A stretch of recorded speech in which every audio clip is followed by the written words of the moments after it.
a platicar el día de hoy sobre el regreso a clases, sobre cómo vamos, qué se está haciendo, para que los jaliscienses conozcan los resultados de la primera semana de este proceso tan complejo y tan importante para nuestro estado. Entonces vamos a iniciar pasándoles este pequeño video con el que hemos ido haciendo un llamado a las madres y padres de familia para entender la importancia de regresar a la actividad presencial. ¿Le podemos dar?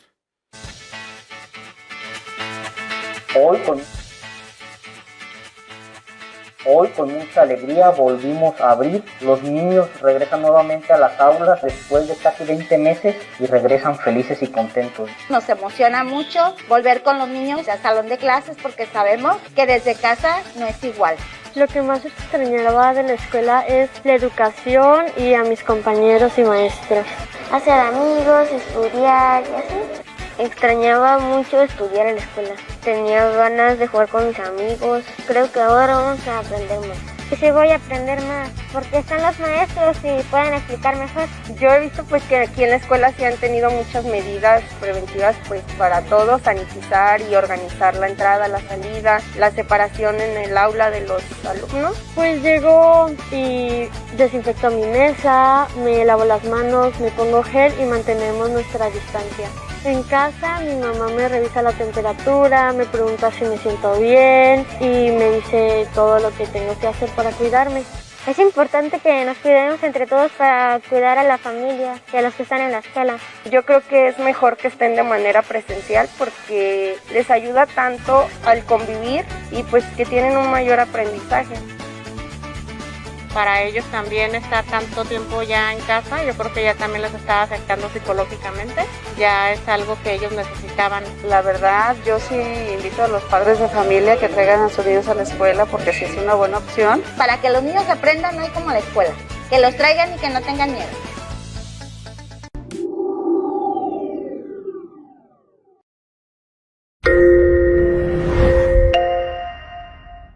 Bueno. Ya está la presentación. ¿Cómo vamos en...? Es que aquí no se puede mover. ¿Sí?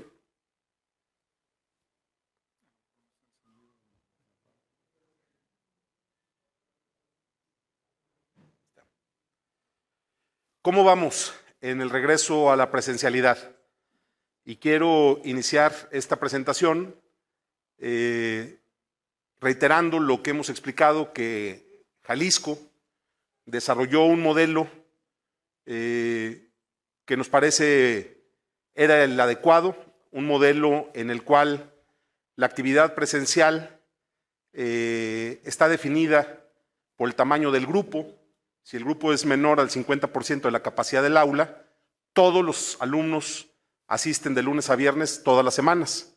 Si el grupo es mayor de ese porcentaje, entonces entramos a lo que hemos denominado la modalidad híbrida, en donde la mitad de los estudiantes acuden a clases presenciales una semana y la siguiente semana trabajan con actividades a distancias a través del material en Recrea Digital.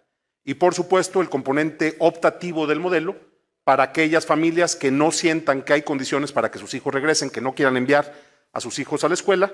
Tenemos el modelo de educación a distancia, en el que se notifica a la autoridad educativa y se acuerda con el docente la forma de evaluación y encontrarán en Recrea Digital los recursos para guiar su aprendizaje desde casa.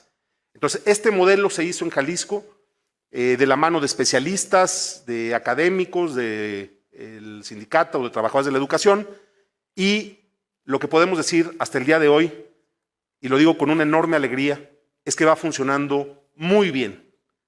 Hemos logrado que el 98.74% de las escuelas abran para poder recibir a nuestros niños a sus clases.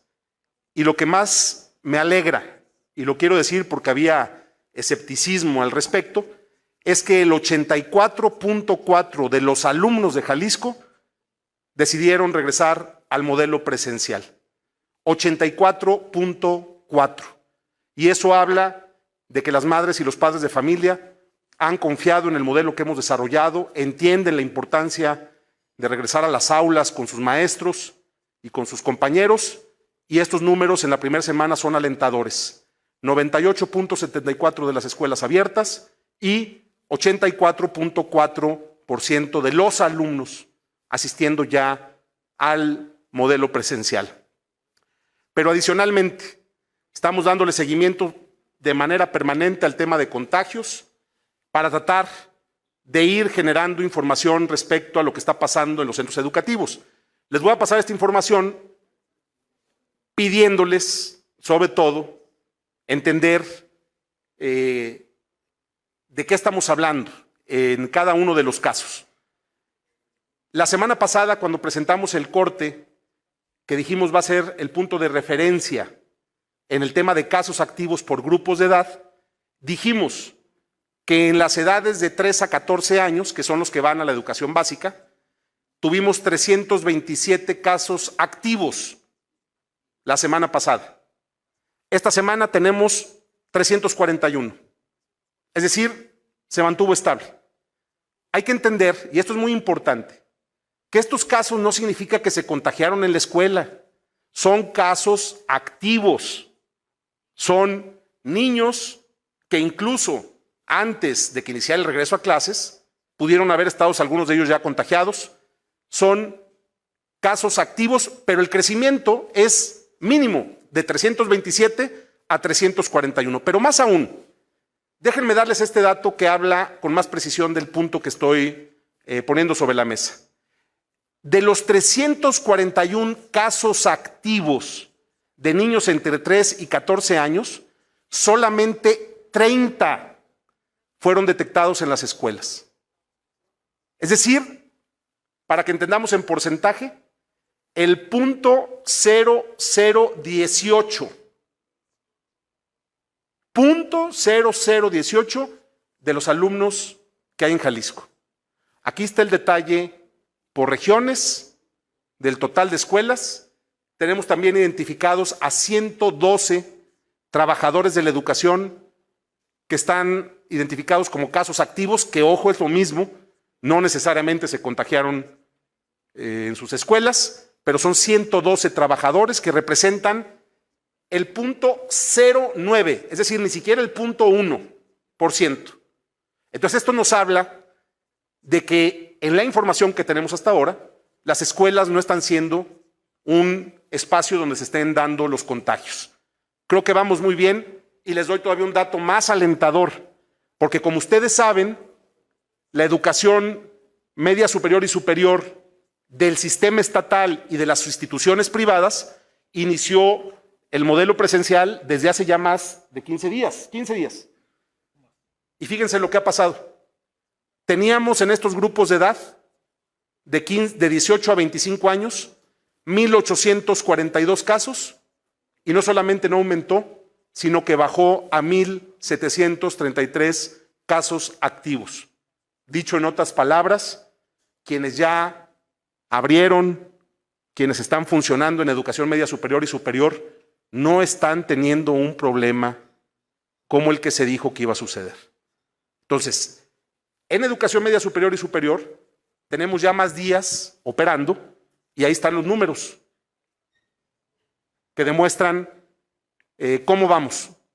Y por supuesto, esto que les digo no significa cantar victoria, significa hacer un corte de caja de la primera semana y puedo decir que vamos muy bien, que las cosas están funcionando gracias al trabajo de las maestras y maestros, de las madres y los padres de familia y por supuesto de los alumnos que están haciendo todos su parte.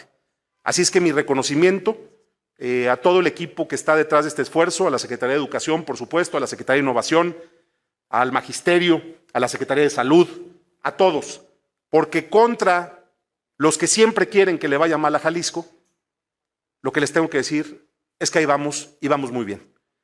Le voy a pedir a Juan Carlos que nos explique qué estamos haciendo y sobre todo que pueda hablarnos sobre algunos de los temas que, como en todo proceso de este tamaño, pues representan retos y han sido ajustes que hemos tenido que ir haciendo sobre el camino. Entonces, adelante, Juan Carlos.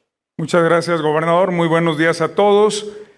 Pues para puntualizar, algo de lo que los padres de familia me parece es indispensable que tengan presente, sobre todo ese porcentaje de padres de familia que está considerando qué acción tomar en función a datos duros y concretos. ¿Qué podemos decir? Primero, a los niños, a los jóvenes que estamos atendiendo de manera digital, se les está atendiendo gracias a la plataforma Recrea Digital. Ahí ya tenemos a 4,389 proyectos integrales, que estos son proyectos que una sola actividad al niño le permiten sacar todos los contenidos de todas las asignaturas en un mes. Y más de 46,000 fichas didácticas de educación básica, que eso denota que la plataforma está siendo una herramienta muy utilizada por los maestros.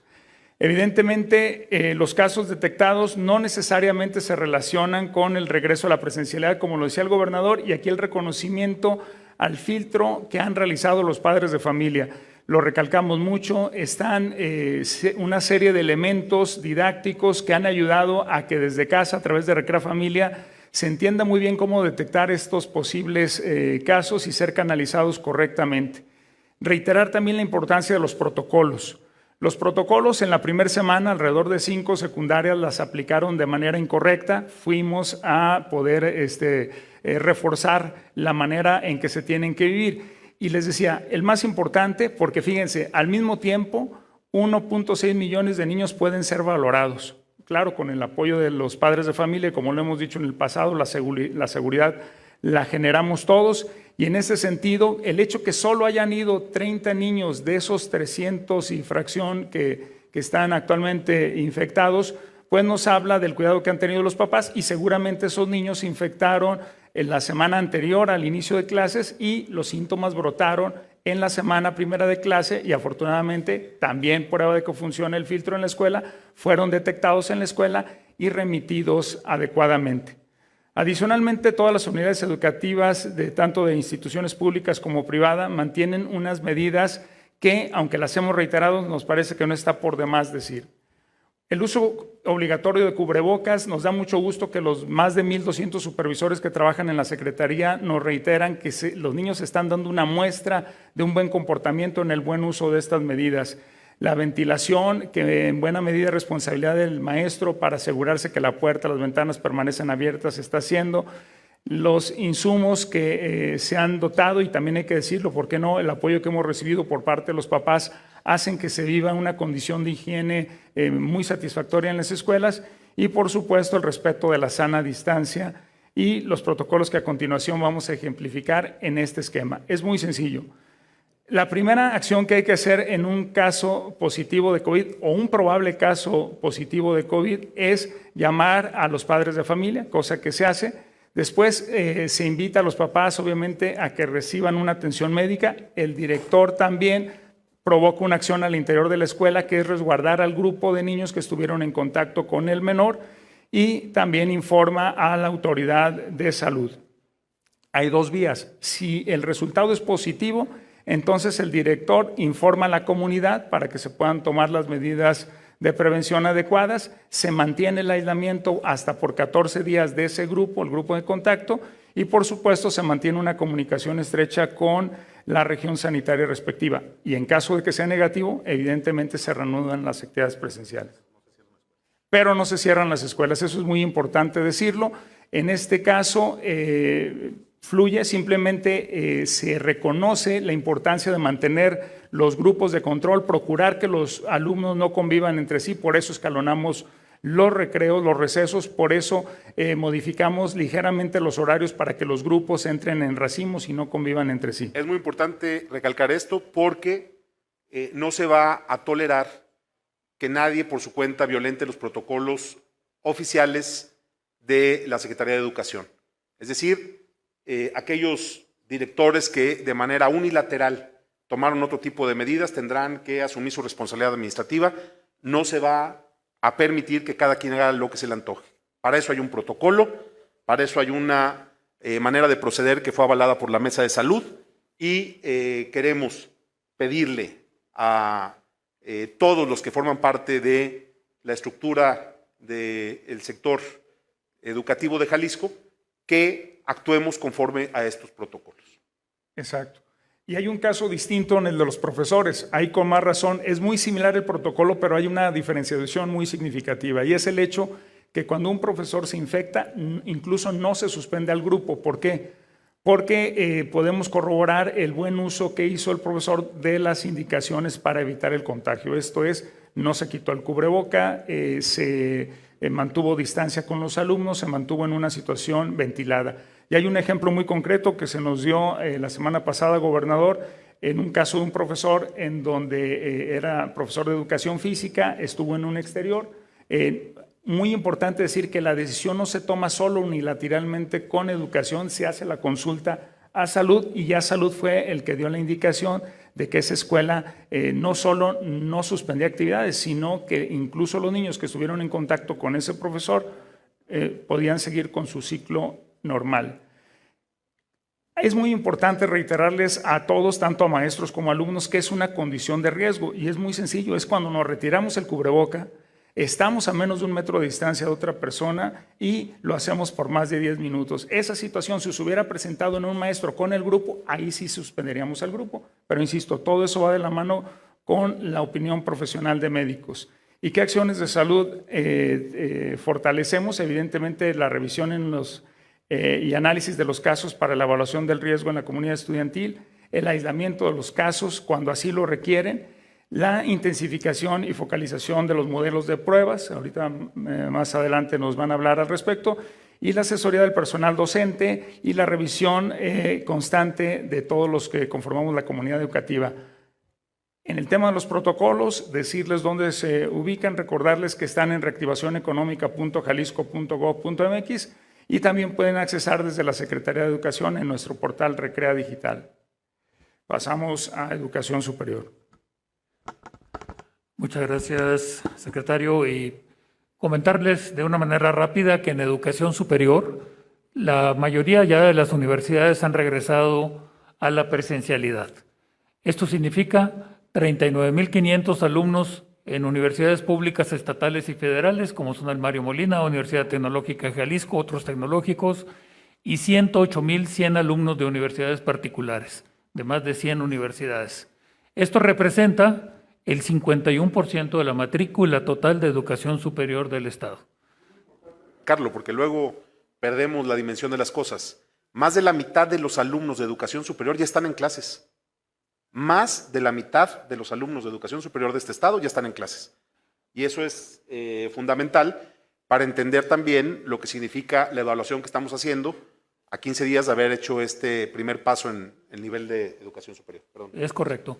Y las universidades, además, como se dijo desde el principio, se les iba a respetar su calendario, por lo tanto, las que son semestrales iniciaron ya hace un mes, el 2 de agosto, algunas el 9 de agosto, y otras, las cuatrimestrales, iniciaron desde el 1 de septiembre y otras están iniciando el día de hoy. Las últimas están iniciando el día de hoy, pero ya tuvieron actividades presenciales en los procesos de admisión y de bienvenida de los alumnos. Se ha reiterado que la participación de los alumnos ha sido voluntaria. En las universidades particulares, en especial, tenemos el reporte de que ya están asistiendo en forma presencial, en algunas desde el 50% y otras hasta el 75% del total de los alumnos.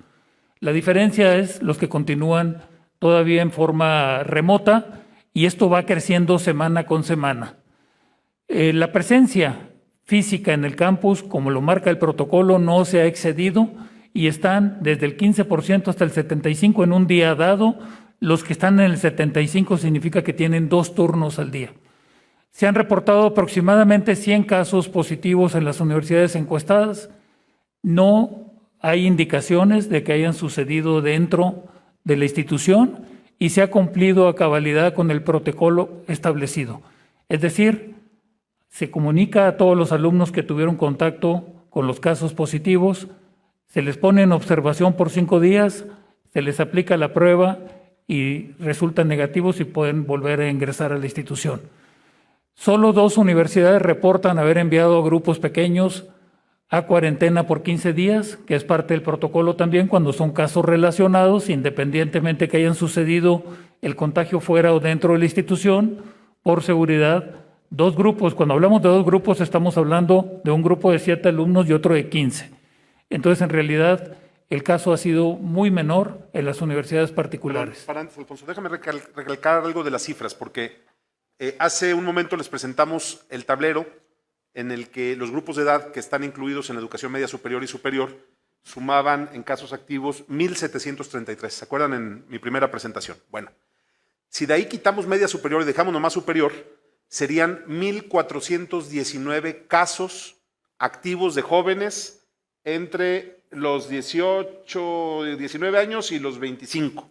Bueno, de esos 1,419, solamente 100 fueron identificados en las universidades. Entonces, eso habla también de lo que ya platicábamos, que estamos evitando que los jóvenes contagiados lleguen a las universidades porque los protocolos están funcionando, porque se están haciendo las cosas bien y porque hay capacidad de reacción inmediata en caso de encontrar algún contagio en las instituciones. Entonces, nada más para dimensionar, estos 100 casos son de 1,419 casos activos de jóvenes en edad de estar estudiando la carrera. Gracias, gobernador. Yo le agregaría además que de ese grupo de población de 18 a 25 años de edad, una población muy activa, física, social, cultural y económicamente hablando, solamente el 40% están en las universidades. El resto están trabajando y haciendo por la vida. Entonces, por eso yo creo que el número es menor. El de lo que sucede en la vida real es menor en las universidades porque están más cuidados. Y bueno, en la educación superior de las universidades públicas estatales hemos tenido también algunos casos entre sospechosos y positivos. No todos han sido confirmados como positivos en el Mario Molina, en sus 13 campus a nivel estatal. En general se ha cumplido también bien con el protocolo. En algunos casos sí hemos tenido algún poco de sobrereacción, particularmente en Zapotlanejo, donde se tomó la decisión unilateralmente de enviar a 3 grupos por cuarentena. Ya se está recuperando eso porque no había razón para actuar de esa manera, se sobrereaccionó. Las universidades tecnológicas de Jalisco y de la zona metropolitana están iniciando sus cuatrimestres y no reportan contagios. En general, los protocolos establecidos para educación superior los pueden consultar en esta liga que viene ahí, y se ha hecho un esfuerzo muy grande por el tema de trazabilidad. Trazabilidad significa que las universidades se enteren y tengan registro de los casos positivos, lo comuniquen a todos los posibles contagios y puedan hacer en primera instancia el periodo de observación de aquellos que pudieron haber tenido contacto y, si se requiere, poder ir a cuarentena por grupos, no toda la institución. No ha habido casos en los que se cierre toda la institución. Para dudas y reportes sobre el incumplimiento de los protocolos está disponible el siguiente correo electrónico. No hemos tenido tampoco una sola queja o denuncia de incumplimiento de parte de las universidades. Y eso, en cierta manera, habla de que las universidades están siendo muy responsables, como lo han sido a lo largo de toda la pandemia. Las universidades no solo están ofreciendo laboratorios, sino también clases presenciales y algún otro tipo de actividades. Y como pueden ustedes ver, la incidencia ha sido mínima. Además, no hay un solo reporte de casos graves o de hospitalización. Finalmente, podríamos concluir que tanto en lo que está sucediendo en educación básica como en educación media superior y superior, los protocolos que fueron diseñados sanitarios y medidas de prevención han demostrado ser sensibles y efectivos. El regreso a la presencialidad es seguro y, por supuesto, lo seguiremos afinando y aprendiendo a darle con mayor agilidad la toma de decisiones. Eso es la información de educación superior. Gracias, Alfonso. Y le pido ya nada más, si quieren, para cerrar la presentación, a Bárbara Casillas, si nos puede hacer nada más el corte de esta semana con los datos generales sobre el seguimiento epidemiológico y cómo va la pandemia. Muchas gracias, gobernador. Doctor Fernando, secretario de Salud, si hay algo que complementar, con todo gusto me interrumpes. Bueno, primero decir que con los datos que nosotros tenemos, como ya lo decía el gobernador, vemos que vamos muy bien. Y también así lo reconoce la Federación, donde la semana pasada les mostrábamos que ya habíamos tenido 2 semanas en naranja y bueno, ya para esta quincena ya estamos en amarillo. Seguimos bajando en todos los indicadores que mide la Federación. Ahora, en casos activos, si ustedes pueden ver es la línea roja, también, aunque seguimos viendo cómo se comporta con algunos picos, ya es mucha más clara también la tendencia hacia la baja de los casos activos. Y las líneas verdes es el porcentaje de personas hospitalizadas respecto de esos casos activos, la cual se mantiene por alrededor del 14%. Pero si vemos la hospitalización en general, vemos que esta ha venido bajando. Aquí tenemos las últimas 4 semanas epidemiológicas y cómo pasamos de hace 15 días tener el 72, el 68%, vamos ahora en el 55.3% y continúa una clara tendencia a la baja en las personas hospitalizadas. De igual manera, en la positividad aquí es importante resaltar 2 cosas. Primera, la positividad se ha mantenido estable entre el 22 y el 24% de positividad, lo cual es la mitad de la positividad que veíamos en estas mismas fechas el año pasado. Esto es muy importante también porque hay que reconocer que ahora tenemos más capacidad de hacer pruebas que el año pasado y que eso se refleja en una mejor y mayor contención de los casos activos y de romper cadenas de contagio, y que entonces ahora también eso deriva en tener una positividad menor. Y bueno, esos serían los datos respecto de la pandemia y, gobernador, si quisiera agregar algo el doctor o tú. Bueno, estamos a sus órdenes si hubiera alguna pregunta.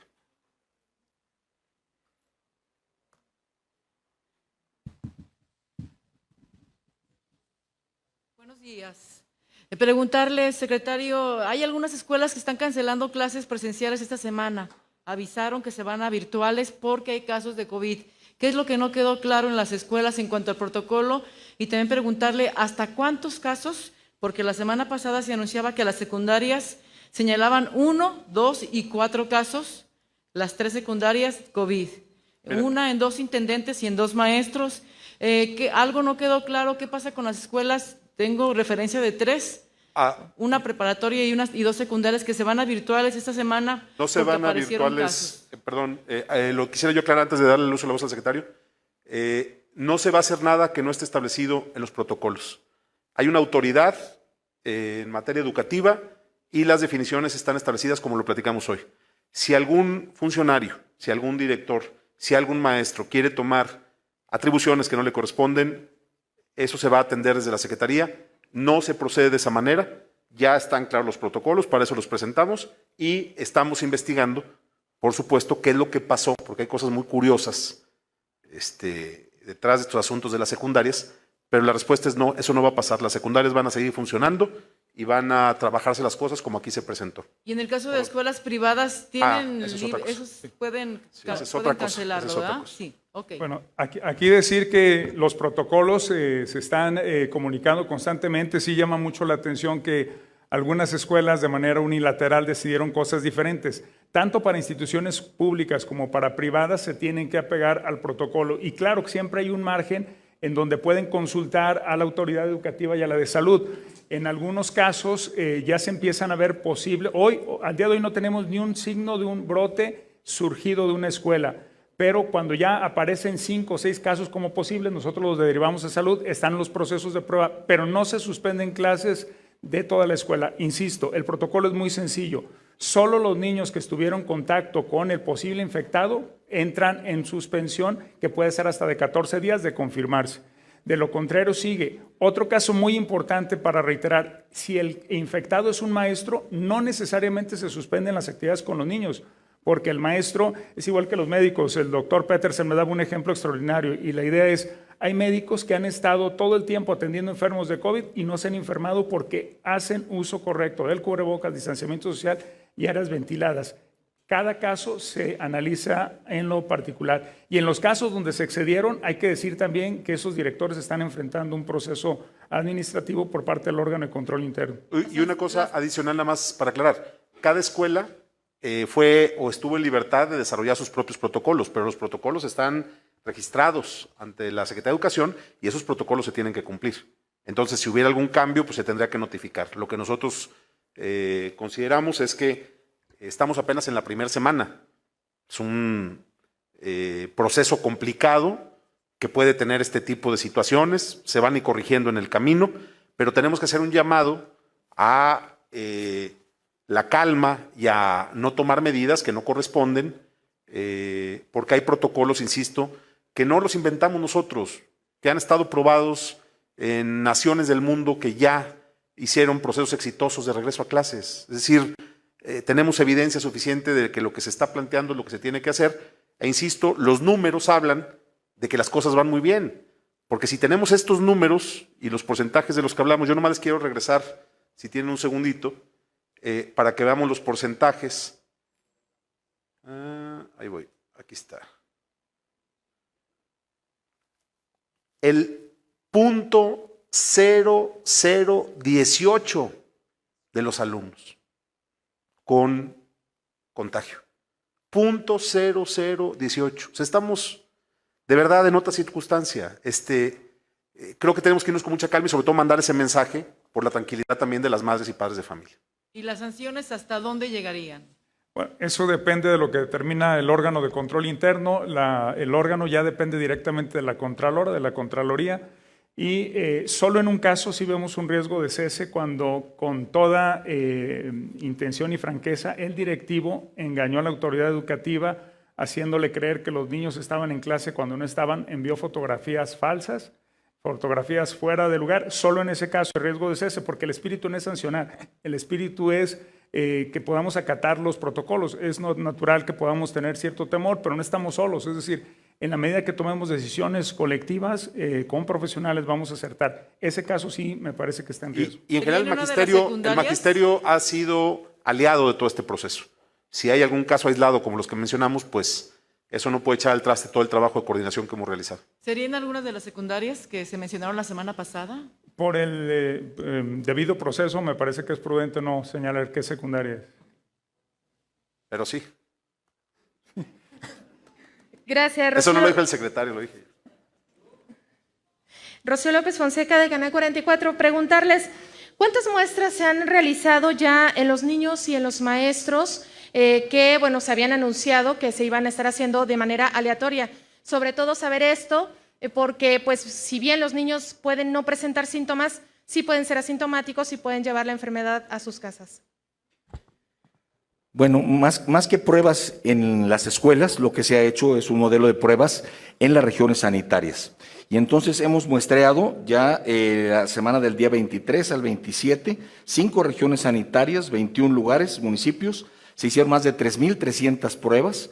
Y la semana anterior se revisaron 13 regiones sanitarias, en el cual se hicieron más de 1,600 pruebas. Y la idea no es entrar a las escuelas a tomar muestras, sino en las regiones de alta concentración, en donde tenemos alta tasa de incidencia de casos, es en donde estamos tomando las pruebas. Pero habían dicho que iban a hacer en las escuelas de manera aleatoria. No, estamos haciéndolos en los municipios, por supuesto, de las escuelas, en donde estamos haciendo de manera aleatoria todas estas pruebas. ¿Pero qué no es necesario? Si me permiten explicar un poco, el hacer las pruebas a los menores de edad implica en que los padres estén presentes.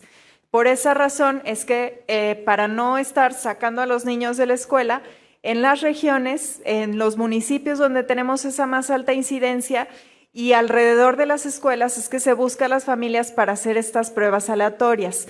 Otra situación que es importante tomar en cuenta es que cuando los niños son muy pequeños y no tienen síntomas, la prueba genera un riesgo de algún tipo de lastimadura, por lo cual también se decide en ocasiones hacerles las pruebas a los padres de familia. Es por eso que se optó por este modelo para poder combinar esta parte de sí poder hacer un monitoreo a las escuelas, no directamente en las escuelas, para salvaguardar también la seguridad también dentro de la escuela. También dijeron que son más de 300 casos en los niños, pero ¿tienen en concreto cuántos brotes en escuelas hay? Con mucho gusto. En escuelas, número. Con mucho gusto. Ajá. 341 niños en todo el estado, entre 3 y 14 años, 30 de esos 341 en escuelas. Aquí está 30. Por región. Ok. Gracias. Y ya nada más para terminar también, entonces sí me gustaría saber el operativo de parte de la Secretaría de Salud cuando se conoce un caso en la escuela. Se hace un cerco epidemiológico como con cualquier otra enfermedad epidemiológica, se acude, se busca, se hacen estas pruebas aleatorias o ¿qué se hace? ¿Qué hace la Secretaría de Salud? Se hace, por supuesto, no como cualquiera, sino lo que hemos venido haciendo durante ya 18 meses en COVID. Cuando se detecta un caso, por supuesto que lo que se hace es se aísla el caso, se prueba, se hace la prueba específicamente en el caso. Si se detecta que esto es positivo, entonces, por supuesto, la persona se aísla, ¿no? Se le da un seguimiento desde el punto de vista epidemiológico, ¿no? Y en el caso de que no... y se avisa, por supuesto, a la escuela de que este caso es positivo para que no haya clases en ese grupo específico donde se aisló el caso específico. En ese grupo sí, entonces sí están faltando en esos grupos, por ejemplo, de estas 30 planteles. A ver, el protocolo es el que está aprobado por la Mesa de Salud, de la cual la Universidad de Guadalajara forma parte, por si quisieran insistir en el tema. Se está haciendo lo que se acordó en la Mesa de Salud, se están siguiendo los protocolos y se está haciendo todo conforme a lo establecido. Y vamos muy bien. Esa sería la respuesta. Buenos días, Fernanda Carapia, Periódico Mural. Son dos preguntas, saber cuántos casos sospechosos hay en las escuelas, o sea, si bien se sabe que estos pudieron haber contraído el virus antes de, ¿cuántos sospechosos tienen actualmente? Y la otra, ¿se ha detectado la variante Delta y qué tipo de mutaciones se han detectado en los niños y si ya hay presencias de otras mutaciones en Jalisco? ¿Lambda? Lambda. Bueno, doy el primer dato porque es de los que estaban en mi tabla de mi tarea. De ahí está la tabla. Son 115 sospechosos en la escuela, de los cuales solo 30 fueron positivos. Ahí venía en la primera columna, es incidencias que son los casos sospechosos. Pero ¿y ya el resto de los casos ya se descartó? Sí. Estos ya son confirmados 30. Y la respuesta sobre lo del Delta aquí, Fernando. Y también digo, aprovechando el paréntesis, también si bien no hay pruebas en los niños, ¿se han estado haciendo pruebas aleatorias en los maestros o aplica el mismo criterio? Mismo criterio, porque los maestros, acuérdense que ya prácticamente todos están vacunados. Entonces, estamos en un escenario también distinto.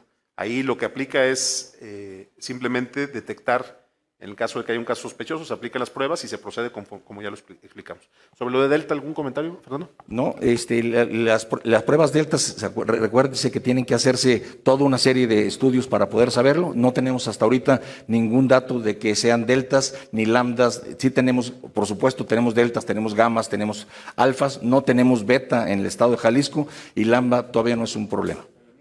No se han tomado pruebas suficientes para ver eso. Así es. Okay, y digo, yo sé que no es tema de niños, pero no sé si nos pudieran pasar el corte de cuántos son los casos de variantes que se han detectado en Jalisco, el tipo de variantes y también saber si esas personas estaban vacunadas o no y si murieron o no. Les preparamos después un reporte. Hoy se los mandamos en la noche. Sí, en el boletín nocturno. Lo agregamos, esta pregunta de variantes al boletín. Con mucho gusto. Buenas tardes, Lauro Rodríguez del diario NTR de Guadalajara. Que nos pudiera platicar, secretario, si bien pues menciona que están haciendo pruebas aleatorias en las regiones, son de antígenos y se les pide a la población que acudan si tienen síntomas, pero ¿cómo se está pues monitoreando el tema de los asintomáticos? Usted mismo lo ha dicho en otras ruedas de prensa que el porcentaje es muy alto y que esos pudieran ser pues el medio de contagio de otras personas. Entonces, ¿cómo se está haciendo el monitoreo de los posibles pacientes asintomáticos, tanto en niños como en profesores o personal educativo? Hay que recordar que el primer filtro es en casa, ¿no? Los asintomáticos va a ser muy difícil que tú sepas quién es porque es asintomático. No hay manera de saber quién es un verdadero asintomático. Entonces el tema es, el primer filtro es síntomas, molestias, cambios de conducta y el primer filtro lo haces en casa. El segundo filtro lo hace la escuela de acuerdo a los protocolos de cada escuela que han sido validados ya por la Mesa de Salud. Así es, pero al inicio de la pandemia, en específico en Jalisco, se realizó digamos, una campaña de muestreo permanente para tratar de detectar precisamente a los asintomáticos y tratarlos de aislar. Actualmente ya no se está realizando, o al menos en las escuelas, con los niños, pensando en esta situación de que, también lo ha mencionado, en los menores es muy bajo el porcentaje de desarrollo de síntomas. Sí, la idea es casos contacto, o sea, no hay manera de ir a buscar a todos como asintomáticos. La idea es si alguien estuvo en contacto con alguien que sabemos que es positivo, entonces se hace la prueba y se hace PCR.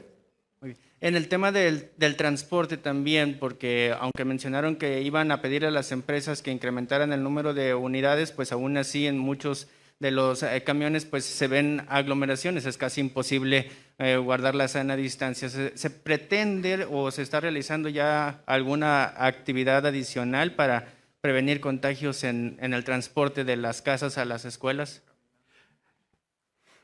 ¿Para qué les contestamos lo que ya saben? Se está haciendo lo que ya se dijo que se iba a hacer. No hay nada adicional. ¿Y qué se está haciendo? Lo que ya dijimos hace mucho. ¿Y qué resultados ha tenido hasta el momento? Te estaban viendo, hombre. Ya saben lo que hemos tenido, que somos un estado ejemplar en el manejo de la pandemia. Eso es lo que hemos tenido. En el transporte, ¿qué resultados han tenido? Muy buenos. ¿Qué resultados?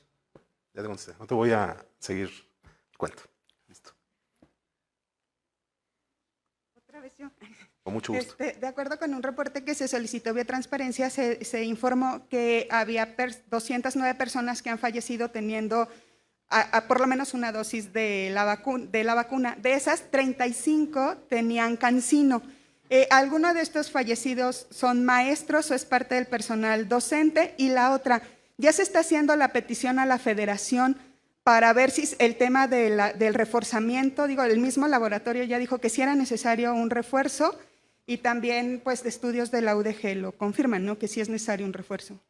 Todavía no tenemos ninguna evaluación por parte de la Federación en el sentido de que tenga que ponerse una siguiente vacuna de CanSino. Esperamos que nos los digan definitivamente. Sí, el propio laboratorio pidió la posibilidad de tener una siguiente dosis, sin embargo no hay todavía definición por parte del Programa Nacional de Vacunación en el hecho de qué va a ser la manera de avanzar y si tiene que ponerse o no CanSino. Por el momento no se está poniendo una segunda dosis de CanSino. La definición es federal, no depende de nosotros, y me llevo la tarea de preguntar si alguno de estos casos era alguien del magisterio, porque no lo sabemos. Le pregunté al secretario, pero no lo tenemos identificado. Lo checo, si sabemos algo, con mucho gusto los informamos.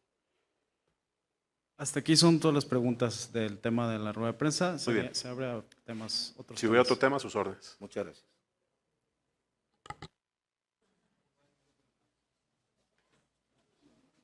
Nuevamente Lauro Rodríguez del diario NTR Guadalajara. Gobernador, referente al tema del Centro Integral de Economía Circular, anunció que se buscaría la vía para que se pudiera cancelar. ¿Ya se buscó esa vía? ¿Cuál va a ser? Porque usted mismo lo mencionaba, no es competencia del Estado, sino de los municipios. Sí, ya platicamos con la empresa. No es un proyecto, luego se ha querido generar confusión, no es un proyecto del Estado, es un proyecto de una empresa que nosotros... con la que nosotros ya tuvimos contacto para decirle que desde nuestra perspectiva no hay condiciones para hacer ese proyecto. Ellos tendrán que replantear su ruta y es un tema de los municipios que se van a reunir hoy en un primer ejercicio a las 5 de la tarde para analizar la propuesta que hice de formar una agencia y de encontrar una ruta de solución a un tema de carácter municipal. El Estado reitera su compromiso de apoyar en lo que podamos, pero son definiciones que tienen que tomar los municipios. Nosotros ya dimos nuestra opinión y por supuesto que estaremos al pendiente de que se suspenda ese proyecto y que se encuentre una mejor ruta. No hay ruta ideal porque nadie va a querer que en su territorio, en su municipio, se pueda hacer una disposición final de los desechos sólidos, pero es la basura de todos, es la basura de la ciudad y vamos a tener que encontrar una solución. Pero insisto, pues sí creo que estamos ya en un momento en el que los gobiernos municipales tienen que asumir su responsabilidad en la materia porque es un tema de su competencia. La empresa sí aceptó en cancelar el proyecto. Pues yo escuché muy buena disposición de su parte para buscar alternativas. ¿Usted qué recomendaría a los municipios? ¿Que el nuevo vertedero, basurero, como se le quiera llamar, esté en los municipios de la zona metropolitana de Guadalajara o se busque Pues algo? yo creo que eso ayudaría a distensionar las cosas. El problema es encontrar en dónde, ¿no? No es sencillo. Pero ya están trabajando los equipos técnicos de los municipios, el IMEPLAN, y yo espero que hoy se dé un primer paso y que con la formación de la agencia se puede encontrar una solución definitiva. ¿La SEMARNAT estaría involucrada o podría hacer alguna recomendación? Si los municipios nos piden que el Estado participe en la agencia, estamos puestos para hacerlo. Pero es un asunto, competencia municipal. Pero nosotros no podemos desentendernos de ningún tema del Estado, y si consideran importante que participemos a través de algunas de las instancias de la Administración Pública Estatal, lo haremos con mucho gusto.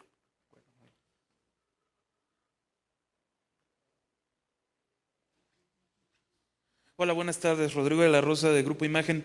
Preguntarle, gobernador, el miércoles pasado la próxima diputada local, Susana de la Rosa, con quien usted se reunió hace un par de semanas, hablaba más bien adelantó que quieren una iniciativa en el Congreso respecto al tema del aborto y aseguró, a la legalización del aborto, y aseguró que MC estaría a favor de la misma. ¿Usted está a favor de esa agenda o todavía no es tema en Jalisco? Hace muchísimos años ya fijé mi postura y no pienso ya repetirla. Ha sido pública, me la han preguntado 200,000 veces.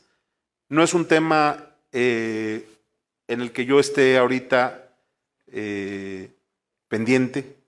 Yo estoy concentrado en todo esto que platicamos, estoy concentrado en el regreso a clases, en el impacto del huracán, en los recortes de la Federación. Esos temas son del Congreso y que cada quien haga lo que considere. ¿Usted no se involucraría con su bancada en ese tema de momento? Es un tema del Congreso, no mío. Mi postura es pública desde hace décadas, diría, cuando menos. Entonces no voy a abonar a eso. Traemos muchos temas y me parece que estar buscando además cosas que polarizan, pues prefiero evitarlas. Yo prefiero que los diputados lo desahoguen conforme a su responsabilidad. Gracias. A ti, al contrario. Con Susana, por cierto, ya se instaló, como informamos, la mesa el viernes de lo de presupuesto de partidos.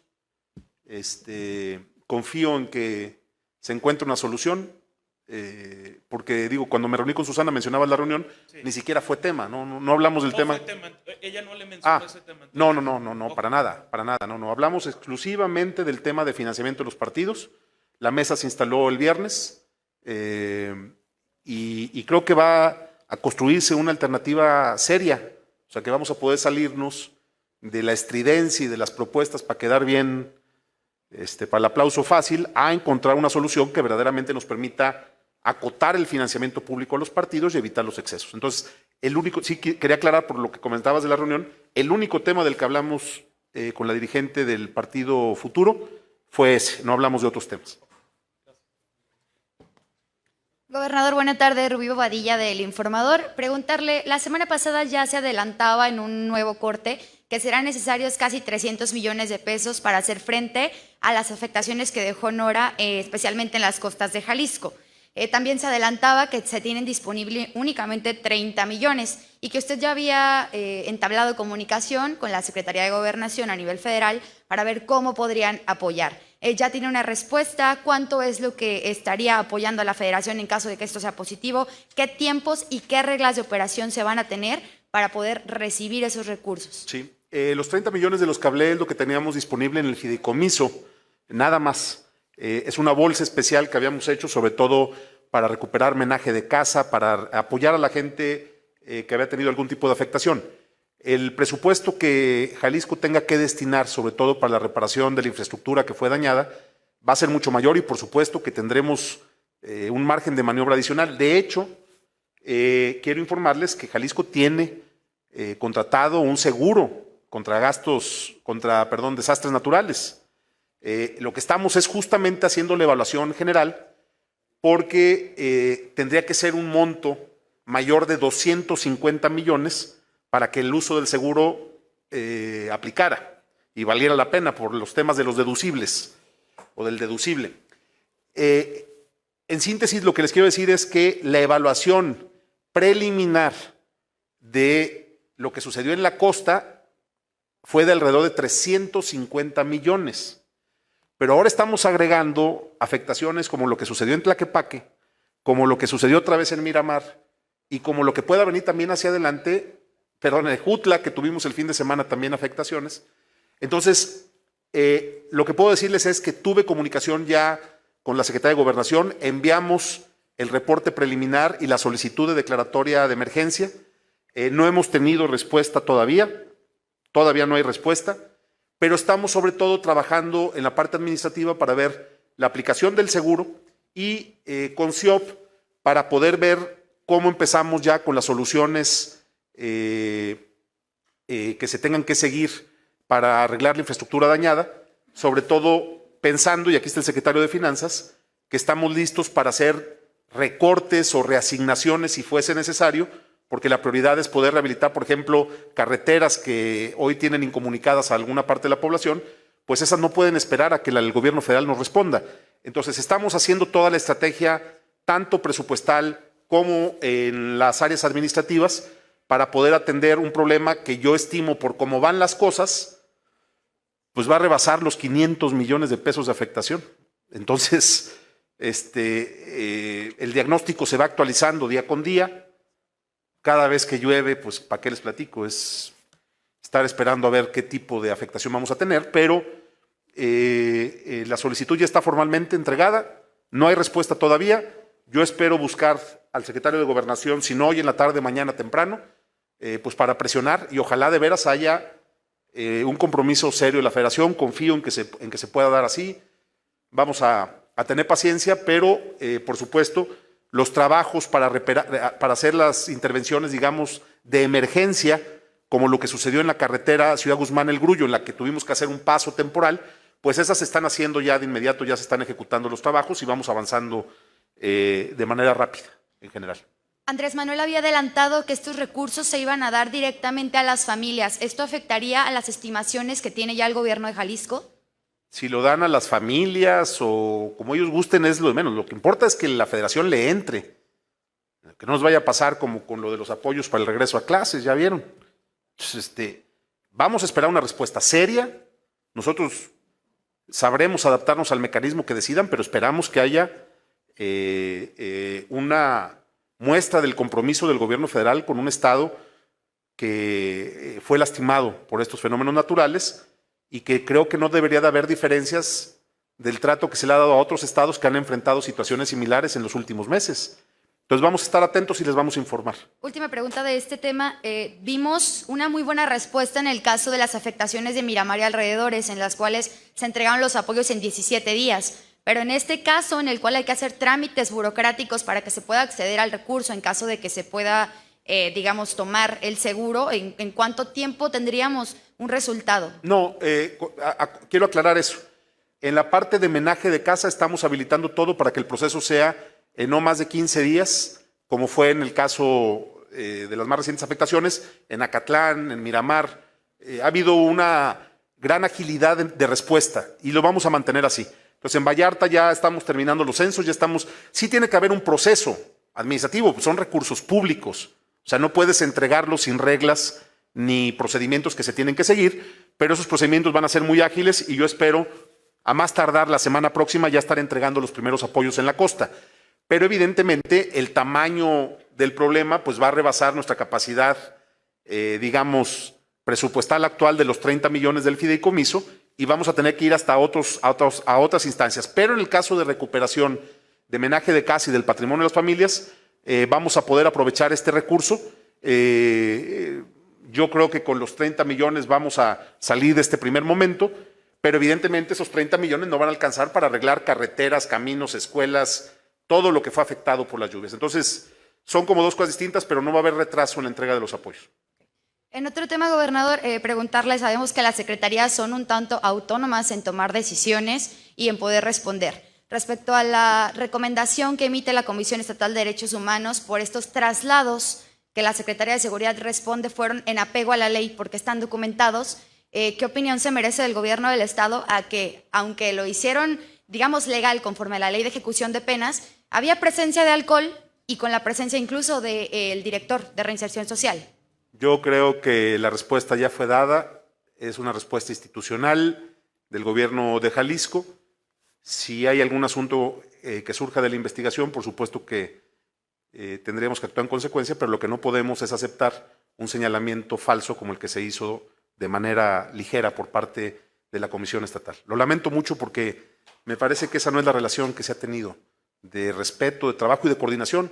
Yo siempre he aceptado las recomendaciones de la Comisión, pero creo que hay que, antes de hacer un señalamiento así, pues tener la información completa, y ya se informó que las cosas se hicieron con los procedimientos establecidos por la ley, y de cualquier manera se va a realizar una investigación, porque si hubiera algún asunto que se haya hecho de forma irregular, pues se tiene que sancionar. Pero por lo pronto esa es la posición del gobierno de Jalisco. La misma investigación, digamos, la haría precisamente la Secretaría de Seguridad. Pues tiene que hacerse conforme a lo que está establecido en la ley. Ok, y la Fiscalía también estaba señalada en la recomendación. El fiscal la semana pasada dijo que él no iba a decir nada hasta que continuara el proceso de la Secretaría. ¿Está bien? Es correcto. Lo que se dijo en el boletín que enviamos es lo que hay. Gracias. A ti, al contrario. Gobernador, ¿cómo está? Gerardo Sedano de TV Azteca y de Radiorama de Occidente. Preguntarle dos temitas. El primero, ya viene prácticamente el cambio de administraciones en los municipios, y ante esto y el corazoncito que tienen algunos secretarios, bueno, pues se avisoran algunos posibles cambios dentro de su gabinete. Por ejemplo, se habla de un secretario de Transporte, Diego Morraz, que buscaría ir a Zapopan, o en diferentes zonas, o digo, para no mencionar algunos, ¿no? Que algunos irían a otros lados. Pues, ¿tiene usted contemplado más cambios con la estafeta en los municipios o no, dentro de su gabinete? Pues traes más información que yo, mi querido Gerardo, pero no sabía de las inquietudes de, no me diga de mi amigo Monraz. Ya lo estoy. Ahorita lo va a citar, ¿no? Y no lo estoy postulando, No, la verdad es que estamos revisando todavía algunas áreas del gobierno, esa es la verdad, y estamos haciendo un trabajo de evaluación que nos puede llevar incluso a plantear algunos ajustes en la organización administrativa del Estado, que tendríamos que enviar al Congreso para su aprobación. Pero algún cambio que se avecine de manera inminente, no. El caso que ustedes conocieron, que tiene que ver con la posible incorporación a un tema municipal, fue el de la Secretaría de Administración, pero ese ya no me toca informarlo a mí. Pero más allá de eso, no tengo algún planteamiento que pudiera adelantar de cambios en los próximos días, pero sí confirmo que estamos revisando todavía varias áreas del gobierno que pueden tener algunos ajustes y alguna reorganización incluso general, y eso podría derivar en algunos cambios adicionales, pero en ese en específico no. Secretaría de Desarrollo Espero Rural. que no me dé sorpresas, Diego, pero no hay cambios en ese. Secretaría de Desarrollo Rural, como ustedes saben, hay un encargado de despacho. Sí.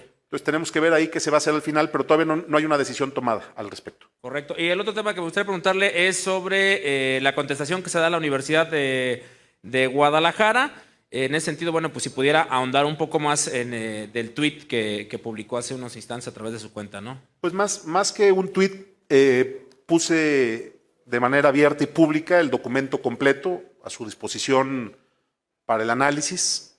En él, pues básicamente planteamos, yo diría, tres cosas. Primero, que el gobierno del Estado ratifica su convicción de que en este momento es mucho más urgente terminar el Hospital Civil de Tonalá que terminar el Museo de Ciencias Naturales. Primero, hay una definición clara de que yo estoy convencido que hay prioridades y esa es una prioridad en este momento.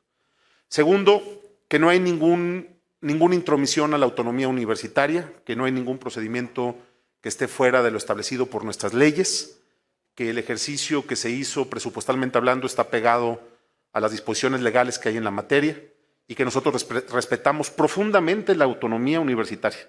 Ese es un principio que me inculcaron desde que nací, y no exagero. Entonces, lo que hay que entender en el análisis, si ustedes lo hacen jurídico que le presentamos a la universidad, es primero que todo se hizo apegado a derecho. Y tercero, de manera respetuosa, porque como lo explicaba la vez que hablé del tema, el rector nos hizo algunas consideraciones sobre cómo él pensaba que el Estado podía hacer mejor su trabajo en materia presupuestal, pues nosotros también le queremos hacer una respetuosa sugerencia de cómo podrían resolver este asunto, de entrada con pues un planteamiento de que usen un recurso que tienen ahí guardado, que viene desde el 2016, en un fideicomiso de más de 1,000 millones de pesos. 1,000 millones de pesos guardados. Empecemos por ahí. Empecemos por ahí. Entonces, yo no quiero polemizar. No quiero, les consta que he tratado de moderar el tono de nuestra parte. No queremos jaloneos, pero creo que tenemos que poner las cosas con claridad sobre la mesa y decirle a la Universidad de Guadalajara también, corrijo, no es a la Universidad de Guadalajara, al grupo que hoy controla la Universidad de Guadalajara.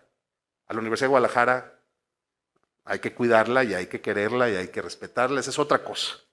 El grupo que controla la universidad, yo les diría que el gobierno de Jalisco está en toda la disposición de revisar hacia adelante el presupuesto que se va a aprobar para el año próximo, poner sobre la mesa lo que ellos consideren que son temas prioritarios, analizarlos y tener una actitud constructiva en ese sentido. Pero esa decisión está tomada, explicamos las razones, explicamos el porqué y esperamos que ya no sea tema. Y si se pretende seguir haciendo tema de ese tema, pues cada quien. Nosotros ya explicamos de dónde. Creemos que se puede hacer una bolsa muy importante de recursos para empezar, si nos explican qué hacen con ese recurso que tienen ahí en un fideicomiso, insisto, con aportaciones del Estado que se dieron desde el 2016. 1,000 millones. Y entonces, pues luego le seguimos platicando. O sea, si eso es prioritario, pues órale. Nosotros vamos a mantenernos ahí. Ojalá que haya calma y tranquilidad. Cuando menos de nuestra parte sí la hay. A ti, Gerardo. Buenas tardes. Aremi Reyes, de Líder Informativo y Cuadratín Jalisco. Ahorita que lo menciona, esos 1,000 millones de pesos, ¿dónde están? ¿Ustedes ya tienen ubicados dónde están esos 1,000 millones? Y otra pregunta, porque nos han preguntado el auditorio. El día del grito, ya sé que son cosas más mundanas que esto, pero... No, pero sí, todo. Pero ¿qué van a hacer? Si va a ser exactamente igual que el año pasado, porque de repente eso también se prestó para que se llenaran otros espacios, como... ¿Para que se qué? Perdón. Se llenaran bares y antros con motivo del grito. Sí. A ver, eso lo primero, incluso le pedía a los consejeros jurídicos y al secretario de Finanzas, que fueron quienes llevaron el documento en la mañana. Si hubiera alguna pregunta sobre el documento, aquí se quedan para poder aclararla, Juan y José Luis. Pero lo que les digo no es un asunto de que creemos que hay. No, a ver, hay un fideicomiso que tiene esa cantidad de recursos. No estamos inventando. Ahí está el documento que avala lo que decimos. La pregunta es, ¿por qué está ahí ese dinero? Y una pregunta todavía más importante. Lo dejo ahí, no para el debate, ni crean que yo me quiero enganchar en otras cosas. ¿Verdad? Es un poco como lo que me decían ahorita sobre los debates del Congreso. Pues suficientes temas traemos en el Estado como para andar distraídos en otras cosas. Pero la pregunta es, los remanentes de lo que le aporta el Estado a la universidad, si no se los gastan, o sea, si es un subejercicio, ¿no tendrían que haberlo regresado a las finanzas públicas del Estado? ¿No establece eso la ley? Simplemente para que luego a quien le toque lo revise. Simplemente queremos, insisto, darles algunas respetuosas sugerencias de si les hace falta recursos, de dónde puede salir. Cualquier duda ahorita con Juan y con José Luis, si les parece, lo hacemos. Y del grito, qué bueno que lo preguntas. Aprendimos también de lo que pasó el año pasado, en el sentido de que lo que queremos es evitar que haya concentraciones de personas. Por eso no va a haber grito presencial, o no va a haber un acto con gente, pero también estamos en un momento muy duro presupuestalmente hablando. Entonces la decisión que tomé es que no va a haber ni artista, ni vamos a grabar nada, va a haber un material que está preparando nuestro sistema de radio y televisión, C7, vamos a preparar un material histórico sobre lo que significa este año los 200 años de independencia, va a ser algo totalmente austero, no va a haber invitados, no va a haber nada y va a haber, por supuesto, una protección al primer cuadro del centro para evitar que pase eso que comentas. Entonces hoy sí va a ser cero producción. Vamos a dar el grito porque no podemos no darlo. No es cómodo para mí. Pues imagínense gritar al balcón a una plaza vacía o gritar desde el balcón a una plaza vacía. Es una experiencia, por cierto, bastante peculiar. Pero creo que sí tenemos que mandar el mensaje completo. Entonces la idea es que no vaya la gente allá, que los presidentes municipales, confío, hagan lo mismo. Y bueno, pues ya habrá tiempo el próximo año, si tenemos vida y salud, de celebrar en el centro de Guadalajara. ¿Qué tal? Buenas tardes, Víctor Ramírez, W Radio y El Occidental. Pues si para usted es feo gritar, para nosotros es más no reportar nada, ¿verdad? ¿Perdón? Si para usted es feo gritar, para nosotros es más feo estar y no tener nada que reportar allí sin gente.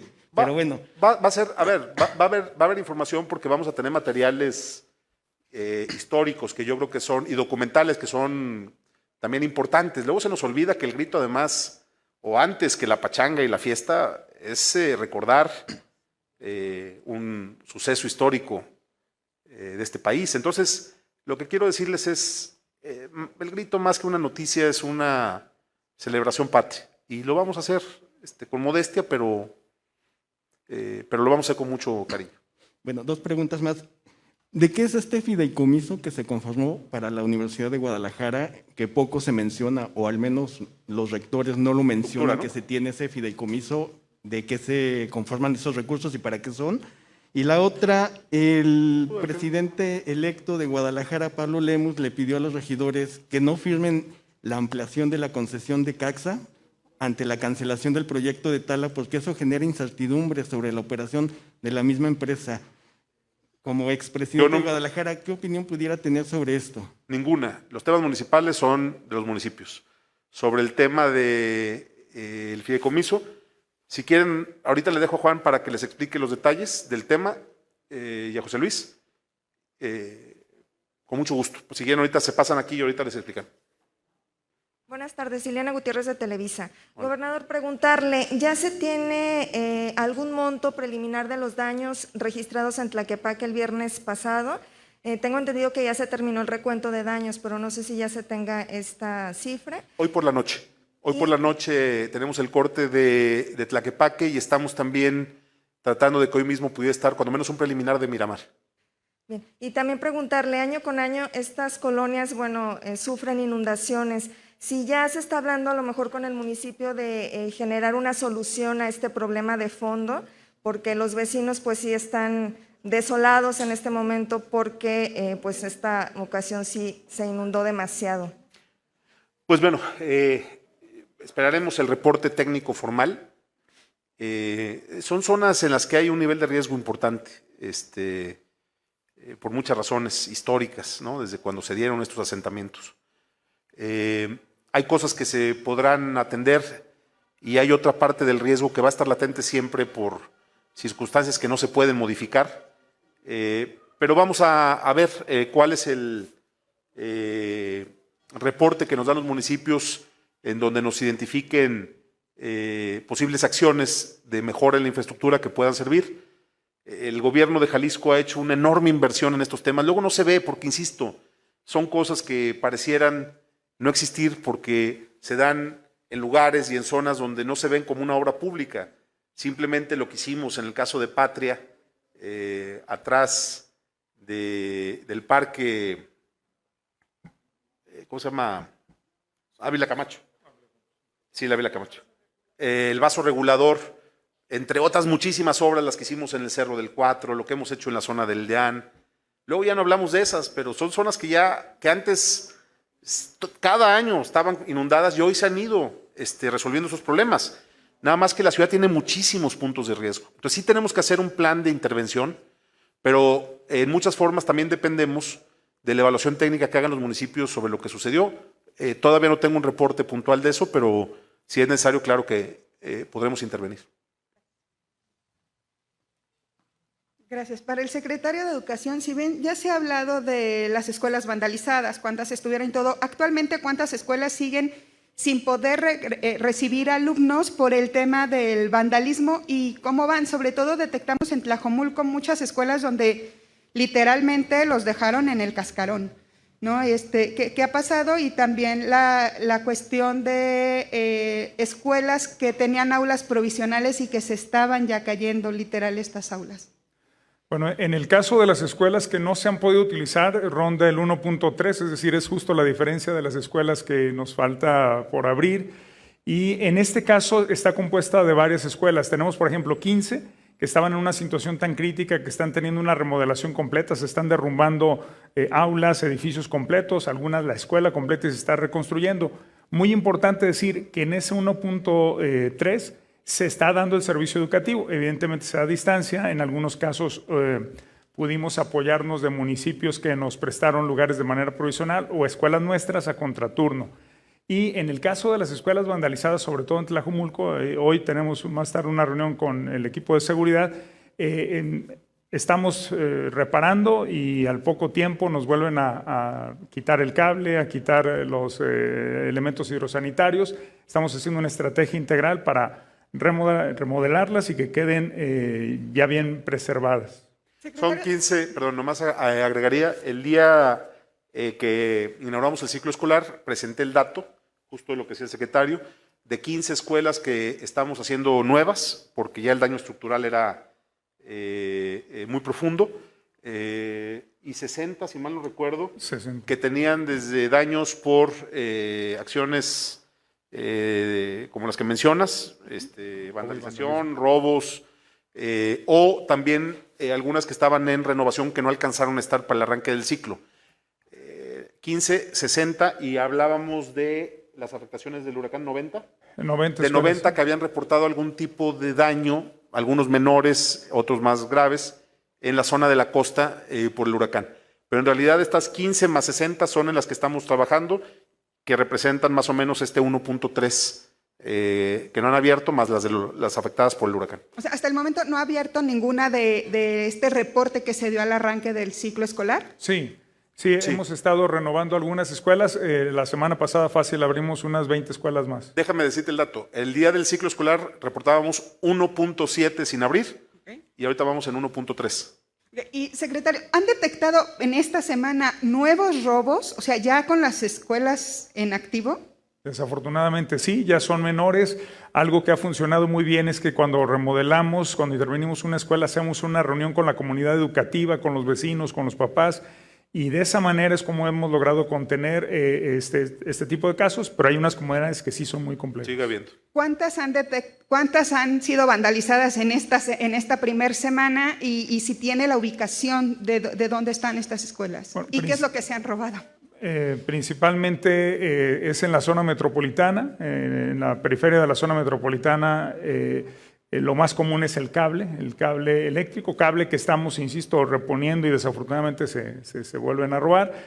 Y pues son alrededor de 4 o 5 las que nos reportaron la semana pasada, si mal no recuerdo. Y con eso damos por terminado. Bueno, quieren que se pase entonces Juan y José Luis para que les explique lo de el fideicomiso y eso, ¿no? Pásenle, aquí les dejamos.